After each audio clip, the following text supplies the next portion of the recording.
Or even other team members from the other campus and, telling them like, oh yeah, we have 180 high school students over at the other campus, and people would be like, oh, how's that going? And I'd be like, actually, it's been fantastic. On ne saurait oublier ces caresses.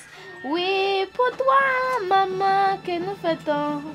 Oui, pour toi, pour des musiques, bien des paroles assez magnifiques.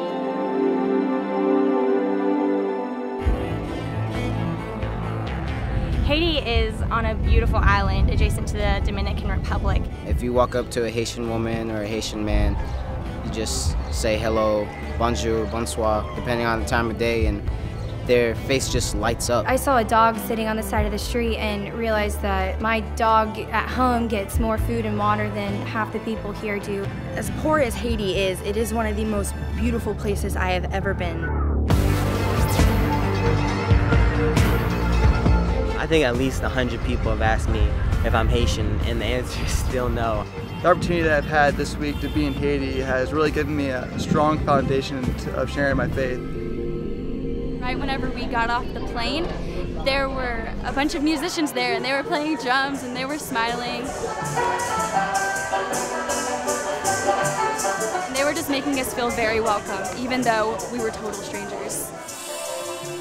When we got on the bus, it was very clear that our students were in a third world nation, because it didn't take very long for there to be a hush that came over our students.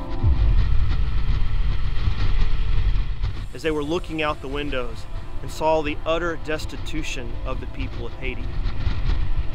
Saw a lot of rubble and a lot of trash. I saw kids taking baths on the side of the street and animals doing their business. The crowded streets, the crowded marketplaces. It was very clear that our students were having an experience the very moment that they were able to step foot on that bus, and to watch them take in the sights, the sounds, and the smells of Haiti. We got here Saturday morning. We were the first group. Set foot on the ground. Hi guys, my name's Elizabeth. I'm going to be your main point of contact for the week. We're going to have you guys take your suitcases out the back, and they're going to go to the left side of the hoop tent over here.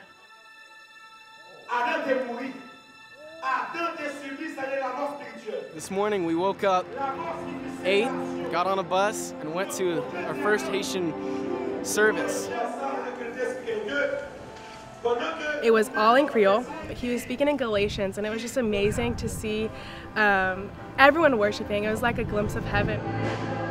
That just got me thinking about how I put the words inside of music more important than the worship of our Savior. For the rest of the service, I just focused on the feeling of God's presence inside the room.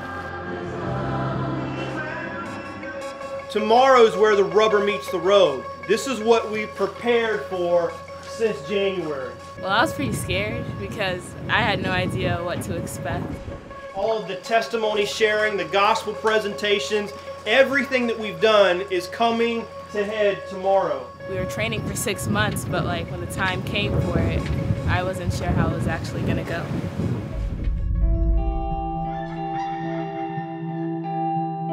Family, health, water, housing, church. And we can switch off. Today we're going to go into the village of Cabaret and ask questions about the family, the health, and the latrines and stuff like that, and get to share the gospel with them. We're going out and we're just talking to people. We're saying, hey, who are you? Where are you at spiritually? These are the questions that we're responsible for. So someone else in the background can be taking notes of what she's talking about, and when she finishes her section and someone picks up. If they forget a question, like Savannah and Jesse, if y'all were doing the health questions and y'all forget a certain question that I remembered, I could chime in and ask. We partnered with Mission of Hope Haiti, and we're thankful that we did, because they were able to work out the logistics in such a way where we could effectively move that large of people in and out of Haiti, and so that we could minister to the people of Haiti without draining the resources of the local missions. All right, guys, real quick, one statement. So Messiah is not on the app, but Messiah is a part of Cabaret, so just put Cabaret when it asks you what village you're in. Good. Have you been to a doctor? So we've seen students do strategic village time with hygiene packs that the church donated, where they would take those door to door. Probably the most surprising thing for me was just how receptive the Haitians were. They're always really welcoming. Welcome to my village, Tilico. Whenever I first came here, I thought the people here were going to be very closed in and very secluded and not wanting to talk to us, but whenever you get there and you just say hello, that puts such a smile on their face and it makes them so excited and happy. If I told you my age, you couldn't believe that. 45, right? No. 74. No. There are a lot of families and a lot of children, so there are a lot of opportunities to share the gospel and to share our personal testimony. Yeah, it almost created a lot like a stage because they gathered around and people kept coming up. And so we may not have been talking to them directly, but all of those people still heard the gospel. Right. And that's really what it's all about. It's about planting seeds.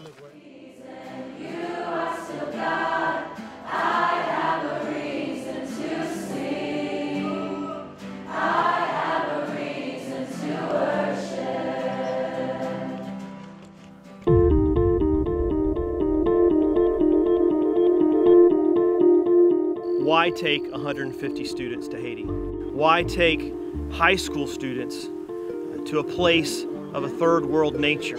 Would they really benefit from what they saw? In my experience in youth ministry, it was always clear that students walked away with a different appreciation, and many of them developed into leaders. And I always knew that to be true, that a third world overseas mission trip had a tendency to change students in the process. Today I went with a small team of high school students, and we went on a medical trip with some of the doctors, some Haitian doctors and some of the American doctors. And I saw a lot of different things. I saw people covered head to toe in scabs. There's one little boy covered in scabs. I remember there was a baby who was malnourished. And it was horrifying, but at the same time it was also eye-opening. We've also been able to see our students deliver water filters so that these families could have a water filter that would last 10 years to give them clean drinking water. They walk a couple minutes just to get water, drinking water, each day, and we just turn on the faucet and instantly have clean water. We have been planting trees for people who need them, whether that's avocado trees or mango trees. Fruit trees that provided shade and sustenance for families. A lot of them use their strengths to minister to the kids by just being playful and being athletic, and then others overcame a lot of weaknesses and that they were very shy and couldn't even share their testimony, had a really hard even initiating conversations with people. To be able to see the young students, the introverted students, the shy students being forced up into the forefront to share the gospel. They developed a heart for the people of Haiti. Do you have a relationship with Jesus? There was a woman I was talking to and I did not share the gospel with her like I should have, and to know that I could have said something to her and I didn't completely broke me. God just completely changed me in that moment to say that I have people to tell me and that I should be taking that influence and going out and telling other people. Because even though we might not be speaking the same language, we actually are speaking the same language. We're at a village right now, right outside of a school. Right now we're doing Bible club, so we are telling stories. We're gonna have some games. And we're just gonna really get to know you. The first people we prayed was Adam and Eve. As many as 200 kids would show up where they would be able to feed them and share the gospel with them. So this morning we came to bless a family and paint their house for them. I really think it's a good way just to be a witness to people and show them God's love through this project because they really need it. We were painting a house that literally had like dirt and concrete, and that was it. There's no furniture, there's nothing. They're so poor, but they were so full of joy. It was overwhelming. It was beautiful to go.